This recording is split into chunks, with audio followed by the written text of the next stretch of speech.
Bienvenue sur la chaîne Balado de la Zone lycée, un espace dynamique et inspirant conçu pour toi afin d'explorer ensemble des thèmes variés et enrichissants comme l'employabilité, l'orientation professionnelle, l'immigration, l'entrepreneuriat et l'autonomie personnelle et sociale. Notre mission? Te guider, t'accompagner et te fournir des outils concrets pour réussir dans chaque étape de ton parcours. Que tu cherches à booster ta carrière, réaliser un projet ou gagner en autonomie, nous sommes là pour t'épauler avec des conseils pratiques et inspirants. Prêt à embarquer dans cette aventure? Abonne-toi et reste connecté pour découvrir des épisodes à la fois informatifs et motivants. Bonjour et bienvenue dans Culture, le podcast qui explore les cultures, les passions et les histoires qui nous rapprochent. Aujourd'hui, on va parler d'un sujet qui fait battre le cœur de bien des passionnés, l'équitation. Et pour en discuter, j'ai choisi un format questions-réponses. On va parler des différentes disciplines, des soins aux chevaux, des traditions équestres, et même de quelques anecdotes vécues en selle. Alors, enfilez vos bottes et achetez votre casque. On part au galop dans le monde de l'équitation. Donc, comment le respect mutuel entre le cavalier et le cheval influence-t-il la performance en équitation?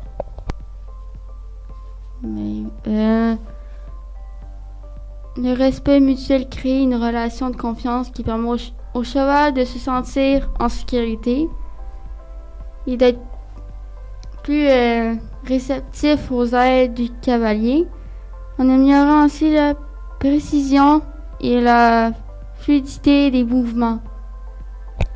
Super. Donc, quels sont les signes que le cheval communique pour exprimer son état émotionnel ou physique?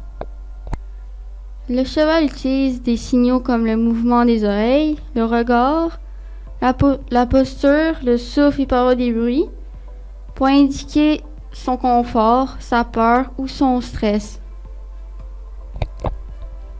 Alors, dans ce cas, pourquoi l'équitation est-elle bénéfique pour la posture et l'équilibre? L'équitation oblige le cavalier à maintenir un alignement corporel stable et à ajuster constamment sa posture en réponse au mouvement du cheval, renforçant ainsi les muscles posturaux et l'équilibre dynamique. De quelle manière l'équitation agit-elle sur le système cardiovasculaire? L'activité physique modérée pendant l'équitation stimule le cœur et la circulation sanguine, améliorant l'endurance et la santé cardiovasculaire globale. En quoi le dressage diffère-t-il du saut d'obstacle dans la pratique et les objectifs?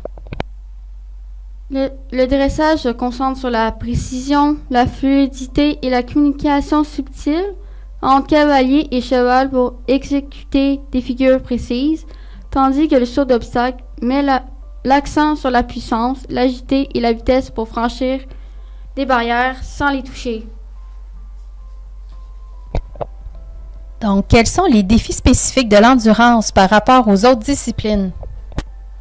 L'endurance demande une grande capacité physique du cheval et du cavalier sur de longues distances, nécessitant une gestion rigoureuse de l'effort, de l'hydratation et du rythme pour éviter la fatigue excessive. Pourquoi est-il dangereux d'enrouler la longe autour de la main lors de la manipulation du cheval? En cas de réaction brusque du cheval, la longe peut tirer fortement et causer des blessures graves à la main, comme des fractures ou des coupures.